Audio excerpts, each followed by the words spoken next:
The Battle of Austerlitz, the architecture of absolute victory. Introduction. Power, deception, and strategic supremacy. Introduction. Power, deception, and strategic supremacy.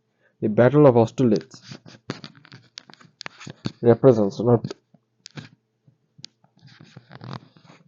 merely a military engagement but a precise execution of strategic domination.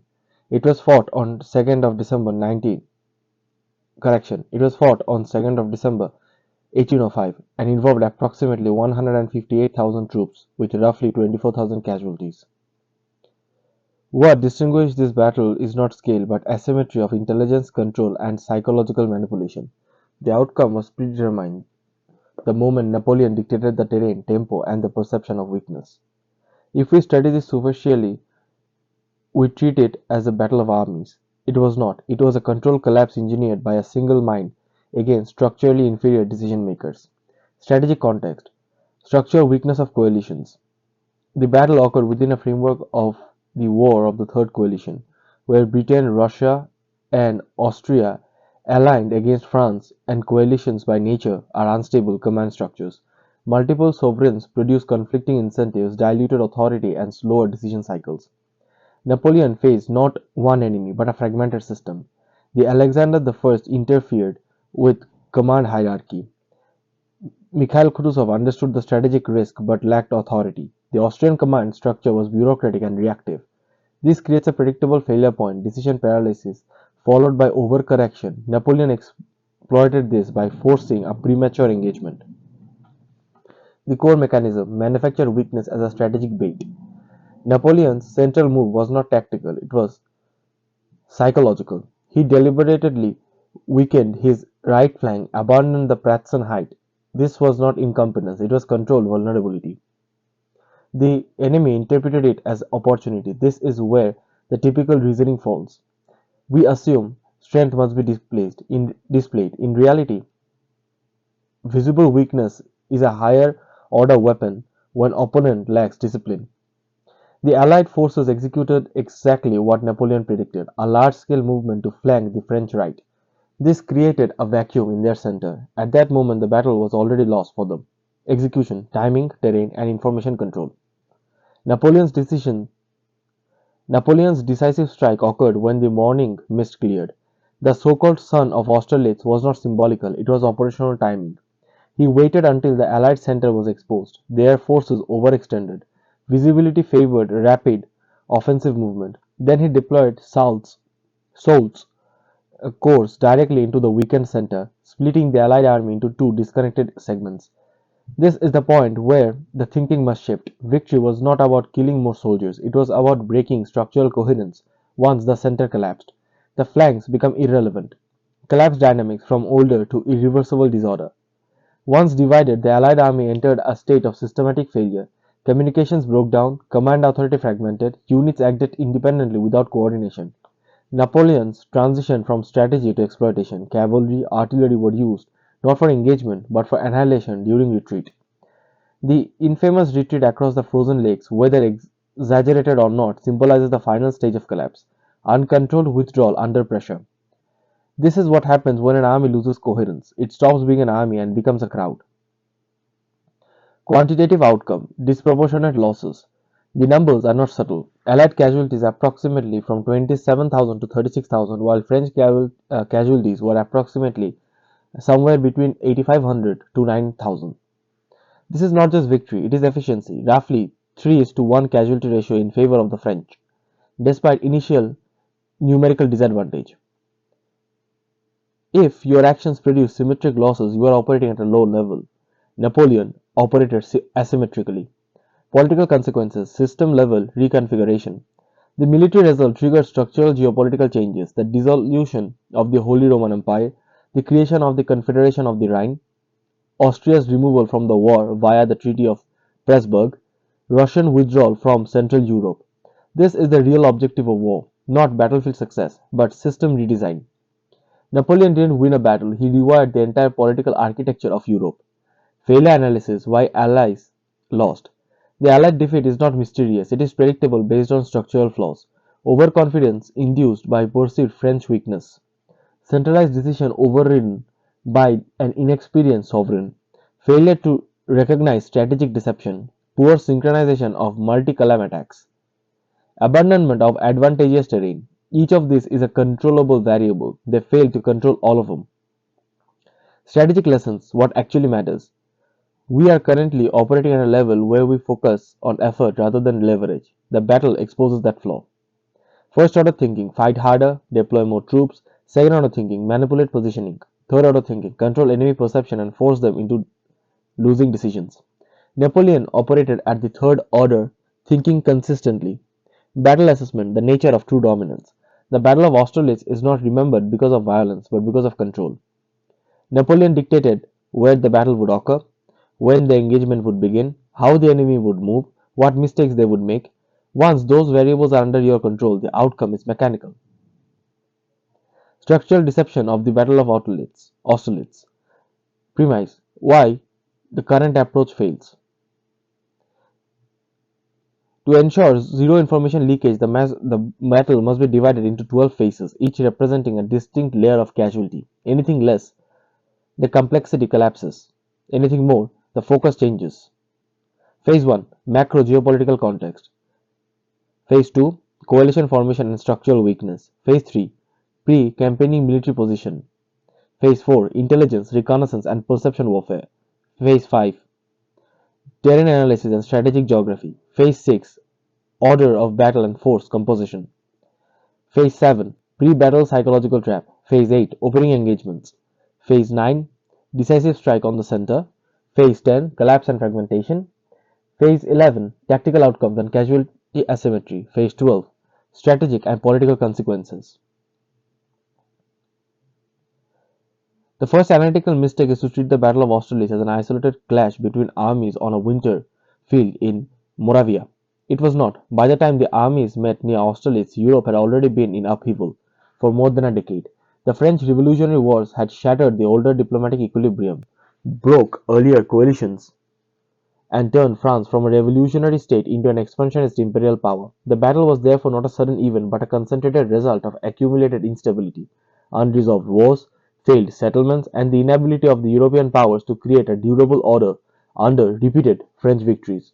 Europe after 1792, a continent under continuous strategic stress. Since 1792, Europe had been trapped in recurring cycles of coalition, war, defeat, and recoalition. The first coalition, which included Austria, Prussia, Great Britain, Spain, and various Italian states, were broken down by France in 1797. A second coalition led by Britain, Austria, and Russia was joined by other powers such as the Ottoman Empire. Portugal and Naples was also defeated by 1801. This sequence matters because it shows that Austerlitz emerged from a pattern. France had repeatedly humiliated continental coalitions, but none of these defeats had produced a stable strategic settlement. The European state system was therefore not a peace in any serious sense, it was merely pausing between failures. The Treaty of Amiens was a pause, not a solution. In March 1902, France and Britain agreed to the Treaty of Amiens, formally ending hostilities on paper. This looked like de-escalation. In reality, it was brittle truce between powers whose interests remained fundamentally incompatible. Britain resented being required to return captured colonies to France and Batavian Republic. Napoleon, for this part, was angered by Britain's refusal to evacuate Malta. This was not a minor diplomatic errand. These were indicators that neither side accepted the settlement as legitimate or durable. The treaty didn't solve the rivalry, it merely froze it temporarily while both sides continued calculating advantage. Why peace collapsed? The logic of incompatible systems. The breakdown of peace was driven by structural incompatibility, not by misunderstanding. Britain's strategic logic was maritime, commercial, and balance of power oriented. It needed to prevent any single continental hegemon from dominating Europe and threatening overseas trade. Napoleon's logic was the opposite. He was reorganizing Europe through force, annexation, satellite regimes, and intimidation. These two systems couldn't coexist cleanly. The situation worsened when Napoleon sent an expedition to restore French authority in Saint Dominique, adding to British suspicions about French ambitions. By May 1803, Britain declared war again. The date is critical because it marks the end of illusion. After that, Europe was back inside an open struggle over who would define the political order of the continent. Britain's position, financial power without continental mass. Britain couldn't by itself defeat Napoleon on land. That is a strategic limitation at the core of the anti-French struggle. It possessed naval supremacy, financial depth, and diplomatic reach, but not the continental mass required to destroy the French Empire through direct land warfare. This meant British method was necessarily indirect. It had to finance coalitions, encourage alliances, and recruit continental powers to absorb the military shock of war against France. This is why British diplomacy became so active in 1804 and 1805. Britain was not merely opposing France, it was constructing the next instrument through which France can be contained. The formation of the Third Coalition. The Third Coalition emerged from this diplomatic machinery. In December 1804, an Anglo-Swedish agreement contributed to its formation. By April 1805, Britain and Russia had signed an alliance. Austria, having already suffered defeat at French hands in recent years and carrying both strategic fear and political reassessment, joined a few months later. This alliance was not born from harmony but from converging necessity. Britain needed continental armies, Russia feared French political rearrangements in Europe, Austria wanted reversal, revenge, and restored influence. The coalition thus had strength in aggregate, but also an embedded weakness. It was united against Napoleon, not united against a coherent long-term design for Europe. Austria's motivation, fear, humiliation, and the struggle to remain relevant. Austria entered the coalition because French expansion had cut directly into Habsburg prestige and strategic space. French victories had weakened Austrian influence in both Italy and Germany, the two areas most central to Habsburg powers. When a state suffers repeated defeat and the damage is not merely territorial, it is institutional and psychological. Austria's ruling structure had to confront the fact that French were reshaping Central Europe at Austrian expenses. Remaining passive meant accepting long-term decline. Entering war meant accepting risks. Austria chose risk, but not from a position of strength. It entered the contest already carrying the scars of earlier defeats and with internal command issues that would later harm them greatly. Russia's motivation, prestige, influence, and strategic distance. Russia's position was different. It was not immediately exposed in the same way Austrian wars did, but it had a large geopolitical stakes in the continental balance. French territorial rearrangements in Germany and beyond were occurring without Russian consent, which itself was an insult to the great power status. Russia also had its own wider concerns regarding Europe and the Mediterranean. The point is simple. Russia didn't move because Napoleon had directly occupied Russian heartland. It moved because a European order was emerging in which France increasingly acted without regard for Russian interests. Greater powers Great powers do not tolerate exclusion for long. Russia entered the war to resist marginalization as much as to fight France itself. Napoleon's position from revolutionary survivor to imperial reorganizer. On the French side, the geopolitical context was equally decisive. France was no longer simply defending revolutionary France. In 1805, he was building an imperial structure. She had assembled at the Armée d'Angleterre at Boulogne for a projected invasion of Britain, and although that invasion never took place, the force was trained, organized, and ready for large-scale action. This means France had entered the 1805 campaign with a military instrument of exceptional quality. More importantly, Napoleon's political posture had changed. He was no longer reacting to coalition alone. He was proactively shaping the European map. That shift matters because Austerlitz was fought not merely to survive, but to impose a new order. The real geopolitical question, who would define Europe? At the deepest levels, the macro context of Austerlitz was a context over authorship. Who would write the next political structure of Europe? Britain wanted a balance that prevented French domination. Austria wanted recovery of status and strategic depth. Russia wanted recognition and influence in continental affairs. Napoleon wanted freedom to reorganize Europe under French primacy. This is why the battle matters. It was not just another engagement in a long war, it was a decision point in a much larger struggle over legitimacy, hierarchy, and systemic control. The armies that met near Austerlitz were carrying not only muskets and cannon but competing models of Europe. Why this context cannot be ignored. Without this phase, the later analysis becomes childish. seeing troop movements but not the reason those troops were there, admiring tactics while missing the deeper stakes. Austerlitz became historically serious only when it is seen as a product of 12 years of failed containment, unstable diplomacy, wounded great powers, and an imperial France that had moved from resistance to domination. The battlefield visibly was visible surface. The macro geopolitical context was the machinery underneath it. Phase 2 Coalition formation, structural weakness. Coalitions are not strength, they are compromises under pressure. The presence of multiple great powers on one side creates the illusion of superiority. That illusion is exactly what failed at Austerlitz. The Third Coalition, composed primarily of Britain, Russia, and Austria, was not a unified war machine. It was a negotiated alignment of actors with divergent incentives, timelines, and strategic doctrines. That distinction is not semantic, it is the core reason the coalition collapsed under pressure. A single state military structure operates on a unified command, consistent doctrine, and allied incentives. The coalition operates on negotiations, partial compliance, and conditional trust. That difference becomes fatal once rapid decision making is required. Formation of the Third Coalition, convergence without cohesion. The Third Coalition emerged through Britain's diplomatic engineering. Britain, unable to defeat France alone on land, acted as a financial and political coordinator. It funded allies, incentivized participation, and accelerated alignment between Russia and Austria. Russia joined out of strategic concern over French expansion and exclusion from continental decision making. Austria joined out of necessity. Its prior defeats had reduced its margin for inaction. Sweden and other minor participants added marginal capacity but no decisive cohesion.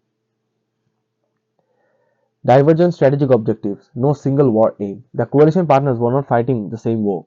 Britain sought containment of France and preservation of maritime commercial dominance. Russia sought influence and recognition within the European power structure. Austria sought recovery of lost prestige and territorial stability. These objectives overlap superficially but diverge operationally. When pressure is applied, each actor prioritizes its own strategic outcome. This creates decision friction at critical moments. Napoleon, in contrast, operated under a single objective, decisive destruction of the opposing forces to impose political restructuring. Command structure failure, authority without clarity. The coalition suffered from a fundamental defect, unclear command hierarchy. Alexander I exerted direct influence over decision. Mikhail Kutuzov had nominal command but lacked full authority. Australian planners, particularly Weyrother, introduced operational plans that were adopted under political pressure rather than strategic consensus. This created a layered command system where political authority overrode military judgment. A strategically cautious Kutuzov conflicted with aggressive impulses that Alexander and his staff had. Decision-making latency, the hidden cost of alliance. Coalitions introduce latency. Every major decision requires consultation, validation, and compromise. This has three direct consequences: slower response to changing battlefield conditions, increased probability of misinterpretation, reduced ability to exploit fleeing opportunities. Napoleon's system was centralized, decisive, and hierarchical. Operated within minimal latency, he could observe, decide, and act within a compressed time cycle. The coalition could not match that tempo. At Austerlitz, this difference in decision speed translated directly into positional advantage. Psychological vulnerability, overconfidence amplified by numbers. The coalition numerical superiority, approximately 85,000 versus Napoleon's smaller visible force, created a predictable psychological effect, overconfidence. This overconfidence was not neutral, it actively degraded decision quality. They interpreted French weakness as real rather than constructed. They rushed towards engagement instead of preserving positional advantage. They abandoned defensive caution in favor of offensive expansion. Napoleon didn't need to overpower them, he simply needed to miscalculate. The coalition structure made that miscalculation more likely. Internal distrust, silent but operationally relevant. Coalitions operate under partial trust. Each member questions the reliability, competence, and intention of the others. Austria had already suffered defeats and was viewed as weak. Russian command was influenced by aristocratic hierarchy rather than pure meritocratic military logic. British absence on the battlefield meant financial support without direct operational control. The coalition plan for Austerlitz involved multiple columns executing coordinated attacks on the French right flank. On paper, this appeared sophisticated. In reality, it required precise timing, accurate communication, synchronized movement across terrain, all under a multi-layered command system. This is a high complexity plan executed by a low cohesion structure. The combination is inherently unstable. Napoleon's plan, by contrast, was a structurally simple induce, overextension strike the center, divide the enemy. Low complexity with high precision execution consistently defeats high complexity with low coordination. Loss of strategic discipline. Abandonment of Kutuzov's doctrine. Kutuzov advocated strategic withdrawal. His logic was sound. Extend French supply lines, force Napoleon into disadvantageous terrain, wait for reinforcements. Instead, the coalition rejected this approach.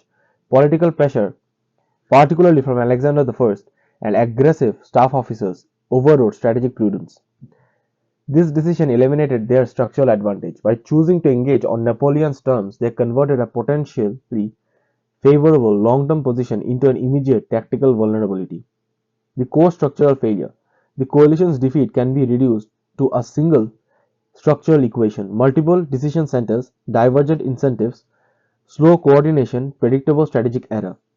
Napoleon's systems: single decision center plus unified objective plus rapid execution. The battle was won before Austerlitz, operational positioning as deterministic advantage. The next failure point in most analysis is its chronological compression. They jump from coalition formation directly to the battlefield. That eliminates the most decisive layer, operational positioning. The campaign between the Channel Coast and Vienna is where Napoleon moved. Austrian capacity, stretched Russian coordination, and engineered the conditions that made Austerlitz inevitable rather than contingent. Napoleon initially assembled the army at Bolog, approximately 150,000 men prepared for a potential invasion of Britain. This force was not idle, it was trained, organized into corps, and coordinated at rapid maneuver. The critical shift occurred when intelligence confirmed the formation of the Third Coalition. Napoleon didn't hesitate. He redirected this invasion force eastward towards the Rhine. The decision reflected a creep principle: abandon lower probability objectives, invasion of Britain, when a higher leverage opportunity emerges, destruction of continental opponents. The army that marched towards Austria was not improvised, it was pre-optimized instrument, already structured for operational mobility, an independent battle corps.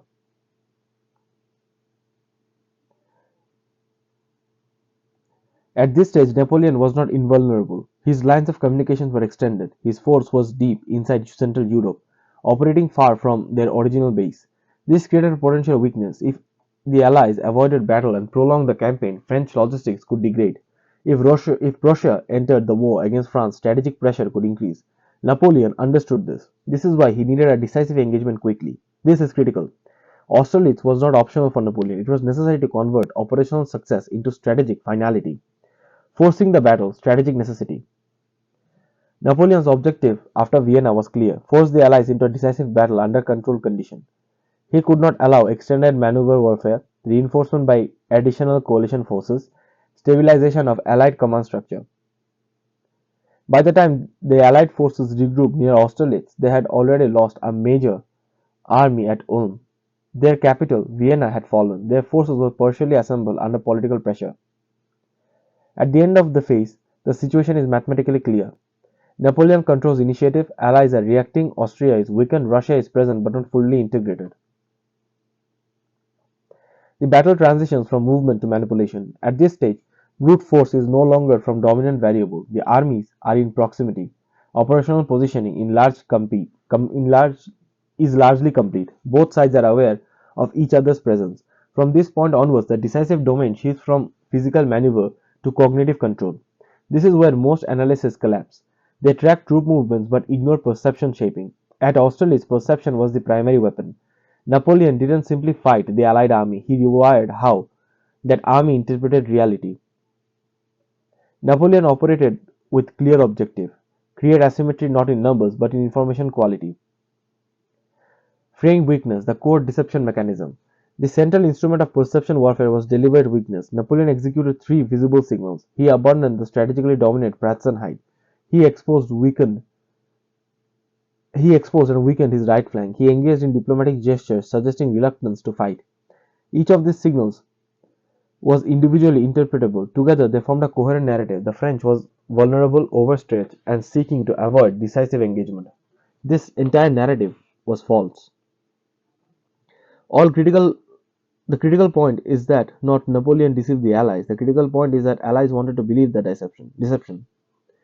Their prior assumptions, numerical superiority, Austrian losses, needed compensation, political pressure for action, aligned perfectly with the false signal altogether.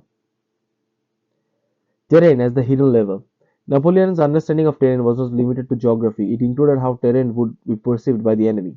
By abandoning the Pratzen height, he created a vacuum. The Allies interpreted this as opportunity. In reality, the heights became a trap. Their occupation required the Allied center to move forward. This movement created exposure. This exposure enabled Napoleon's planned central strike. Terrain was not just physical space, it was a psychological trigger. The common amateur error is to describe terrain decoratively, as if hills, streams, villages, and roads merely form the setting of the battle.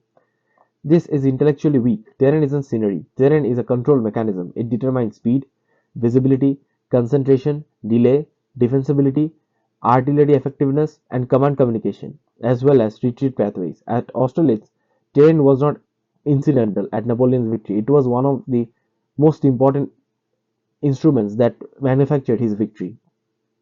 The battle took place south of Brno near Austerlitz, in what was then called Moravia in the Austrian Empire, now in Czech Republic. The field lay in a zone defined by roads, villages, low elevations, streams, and dominant heights, especially the Pratzen Heights. This location mattered because it created a compact but layered battlefield in which central elevation, flanking villages, and communications routes all intersected. Napoleon didn't merely accept this battlefield, he evaluated it with precision and recognized that it offered the exact spatial conditions that was needed to encourage the Allied overextension and then destroy the weakened center. The southern part of the battlefield was shaped by the Goldbach stream and the villages through which it flowed or near which it passed. The area was central to Allied plan because they intended to strike French right flank which appeared weak. To do so, they had to move through a terrain complex that included streams, villages, and limited approaches. Such terrain is dangerous for offensive movement because it closes deployment channels and advancing units, complicates coordination, and exposes attackers to delay at exactly the moment they need synchronized action. The French right, although genuinely thin in manpower at the onset, benefited from this terrain. The streamlines and built-up village zones created natural friction. That friction brought time. In this battle was equivalent to life. Davout's corps was marching in from Vienna. The French didn't need perfect defense in the south. They needed delay, resilience, and enough structurable resistance to prevent catastrophic collapse before reinforcements arrived.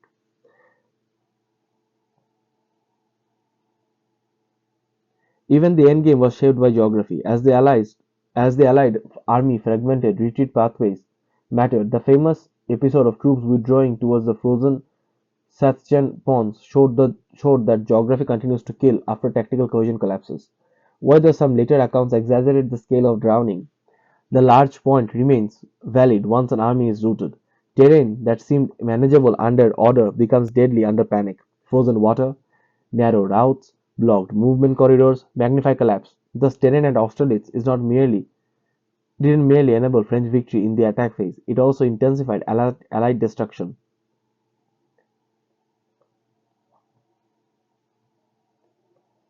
The Allied army consisted of Russian and Austrian forces combined into multi-column attack structure. This created immediate problem. Different doctrines, different command traditions, different operational expectations. Napoleon maintained reserves, including the Imperial Guard, to respond to emerging conditions. This reflected disciplined commands. Do not commit all forces prematurely. Retain flexibility. Exploit opportunities as they arise. The Allies, by contrast, committed heavily to their initial plan. Their reserves were deployed reactively rather than strategically. The most visible component of the trap was Napoleon's intentional exposure of his right flank. The French right was indeed thinly held in the period immediate before the battle. This was not a blunder, it was a calculated risk by Napoleon.